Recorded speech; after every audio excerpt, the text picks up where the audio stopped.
عبدالباسط صاحب رحمہ اللہ کو بہت اچھی حالت میں دیکھا ہے۔ قاری صاحب نے بالکل سفید کپڑے پہنے ہوئے تھے، ہم مسجد میں تھے اور بھی بہت زیادہ لوگ تھے، تو استاد جی قاری صاحب نے مجھے کہا کہ مائک میرے سامنے رکھو۔ میں نے قاری صاحب کے سامنے مائک رکھا تو میں بالکل قاری صاحب کے سامنے بیٹھ گیا۔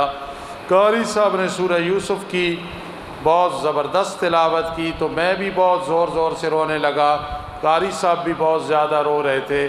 استاد جی اس خواب کا کیا مطلب؟ مختصر بات یہ ہے، جس کو یہ خواب آئی ہے اس کی قرآن سے محبت ہے، قرآن والوں سے محبت ہے، تو وہ بڑا خوش نصیب آدمی ہے۔ کوئی بھی ہے، نام نہیں لکھا ہوا، قرآن کی تلاوت زیادہ کرے، اور رونا تو خواب میں اس طرح کا رونا بہت ہی سعادت کی بات ہے۔ اور یہ بھی ذہن میں رکھیں، جو سورہ یوسف سنی ہے تو یقیناً وہ آدمی کئی مشکلات میں ہوگا یا کئی اس کی ضرورتیں ہوں گی، صبر کرے یوسف علیہ السلام کی طرح، انشاءاللہ اللہ پاک اس کی ساری پریشانیاں دور فرمائے تھے۔ سوال: استاد جی شہداء کی زندگی تو قرآن سے ثابت ہے، لا تقولوا لمن يقتل في سبيل الله اموات بل احیاء ولکن لا تشعرون، تو پھر لوگ کیوں کہتے ہیں کہ شہداء مر گئے؟ بھائی بات یہ ہے، شہداء زندہ ہیں اور عام جو فوت ہو جاتا ہے وہ بھی زندہ ہے۔ ذرا شہداء کی زندگی اعلیٰ ہے تو قرآن نے انہیں کہا وہ زندہ ہیں، ورنہ کوئی بھی فوت ہو گیا وہ زندہ ہے۔ کیوں؟ اس زندگی سے مراد روحانی برزخی جنتی زندگی ہے، کہ جو شہید ہیں، شہید ہو گئے، ان کی روحیں جنت میں چلی گئیں، برزخ کی زندگی مراد ہے۔ دنیاوی زندگی کوئی بھی زندہ نہیں، موت آ گئی تو پھر اس دنیا سے چلا گیا ہے۔ 145 دفعہ قرآن میں زندگی کا ذکر آیا ہے اور 145 دفعہ موت کا ذکر آیا ہے، تو معلوم ہوا زندگی اور موت ضدیں ہیں۔ 145 دفعہ زندگی کا ذکر ہے، 145 دفعہ موت کا ذکر ہے، معلوم ہوا یہ زندگی اور ہے، موت اور ہے۔ تو شہید زندہ ضرور ہیں لیکن برزخی زندگی میں، اس دنیا میں نہیں، روحانی زندگی میں، جنتی زندگی میں۔ ایک بچہ قمری حساب سے، چاند کے حساب سے 15 برس کا ہو گیا، بلوغت کی کوئی علامت نہیں ہے، اس کے پیچھے نماز ہو سکتی ہے یا کہ نہیں؟ وہ بالغ ہے، اس کے پیچھے نماز ہو سکتی ہے۔ استاد جی میں بیمار ہوں، خواب میں ایک بزرگ ملتے ہیں، کہتے ہیں فلاں مزار پر جا کر چادر چڑھا ٹھیک ہو جائے گا، یہ شیطان ہے۔ کیّزنا لہم قرانا، حوامیم سبع میں آتا ہے، یہ شیطان خواب میں مل کے شرک کرانا چاہتا ہے، وہی پیسے کسی طالب علم، کسی یتیم، مسکین، بیوہ اور کسی غریب آدمی کو دے دینے۔ ہر کس 10 دفعہ بھی ایسی خواب آئے تو قبر پہ چڑھاوا نہیں چڑھانا۔ استاد جی اگر پہلی صف مکمل ہو گئی اور ایک آدمی پیچھے آئے تو وہ دوسری صف میں کھڑا ہو جائے یا انتظار کرے؟ انتظار کرے اتنی کہ رکعت نہ رہے، اور اگر کوئی بھی نہیں آئے تو آگے سے ایک کو پکڑ کے وہ پاؤں سے مسئلہ پتا ہو گھسیٹ کے پیچھے آ جائے، اور اگر یہ ڈر ہو کہ اس کو مسئلے کا پتہ نہیں، اس کی نماز ٹوٹ جائے گی، تو پھر بالکل امام کے پیچھے اکیلا کھڑا ہو جائے۔ لیکن اگر مسئلے کا لوگوں کو پتہ ہے پھر ایک کو پکڑ کے اور وہ بھی گھسیٹ کے پاؤں جائے تاکہ دو پیچھے پہلی دوسری صف میں کھڑے ہو جائیں۔ استاد جی مشرک اور بدعتی کے پیچھے نماز صحیح ہے یا کہ نہیں؟ آپ کے کئی دوست پڑھ لیتے ہیں، اس لیے مسئلہ کی وضاحت فرمائیں۔ بھائی مجھے نہیں پتہ کون سے میرے دوست پڑھتے ہیں، میں تو اپنے دوستوں کو پکا کرتا رہتا ہوں، میرا خیال میں وہ میرے دوست نہیں جو پڑھتے ہوں گے، لیکن جو آدمی مشرک ہے، چاہے بریلوی، چاہے دیوبندی، چاہے اہل حدیث یا بدعتی ہے، اس کی اپنی نماز نہیں ہوتی تو اس کے پیچھے کیسے نماز ہوگی؟ اس لیے نماز مشرک اور بدعتی کے پیچھے نہیں پڑھنی۔ کوئی مقتدی نماز ظہر یا عصر کی ایک رکعت میں شریک ہوا تو پہلا قاعدہ کب بیٹھے گا؟ وہ جب دوسری رکعت پڑھے گا، یعنی اپنی ایک اکیلی پڑھے گا، ایک پہلے پڑھ چکا ہے، اب جب پہلی پڑھے گا تو پھر قاعدہ بیٹھے گا عبدہ و رسولہ تک، اور اس پہلی میں سبحانک اللہم سے شروع کرے گا اور سورت بھی ساتھ ملائے گا، پھر دوسری کے ساتھ ملائے گا، اب 2 سورت والی ہو گئی، تیسری میں نہیں ملائے گا، تیسری اور چوتھی بغیر سورت کی ہو گئی۔ اور یہ نماز میں کونی کھلی رکھنی، اس سے نماز ہو جاتی ہے یا کہ نہیں؟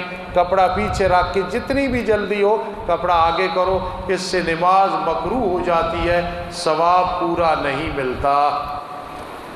مولانا صاحب کسی علاقے میں امام ہے اور وہ متقی ہے، لیکن بڑے پکے لوگ کہتے ہیں کہ یہ ولد الزنا ہے، کیا اس کے پیچھے نماز پڑھنی درست ہے یا کہ نہیں؟ پہلی بات تو یہ ہے کہ ایسے جو بات کرتے ہیں بڑے خبیث لوگ ہیں کہ انہیں کیا تحقیق ہے، لیکن بالفرض محال اگر کوئی آدمی صحیح ہے، عالم ہے، متقی ہے، خدا نخواستہ یہ چیز ہے جو کوئی پوچھ رہا ہے، اس کے پیچھے نماز بھی ہو سکتی ہے، جنازہ بھی ہو سکتا ہے، اس کا کوئی قصور نہیں ہے۔ اور اگر وہ پیر بن جائے اور بیعت کے حقدار ہو تو اس کی بیعت بھی ہو سکتی ہے، جس طرح کسی نے یہ مسئلہ پوچھا ہے، اس لیے اس کا کوئی قصور نہیں ہے جو اس حالت میں ہے۔ استاد جی سنی کی نماز رافضی اور شیعہ کے پیچھے ہو سکتی ہے، وہ نمازیں پڑھتے کب ہیں کہ ان کے پیچھے تمہیں موقع ملے کہ جا کے پیچھے پڑھ لو؟ ایسا سوال نہ کیا کرو۔ نیز جو خود جماعت کے ساتھ نہیں پڑھتا اس کی امامت کا کیا حکم ہے؟ اگر کبھی عذر کی وجہ سے نہیں پڑھتا پھر تو کوئی حرج نہیں، اور عادت ہے خود جماعت کے ساتھ پڑھتا نہیں پھر پڑھاتا ہے اور پڑھانے والے بھی ہیں، پھر اس کے پیچھے نماز مکروہ ہوگی، اس کے پیچھے پڑھو جو خود جماعت کے ساتھ پڑھنے والا ہو۔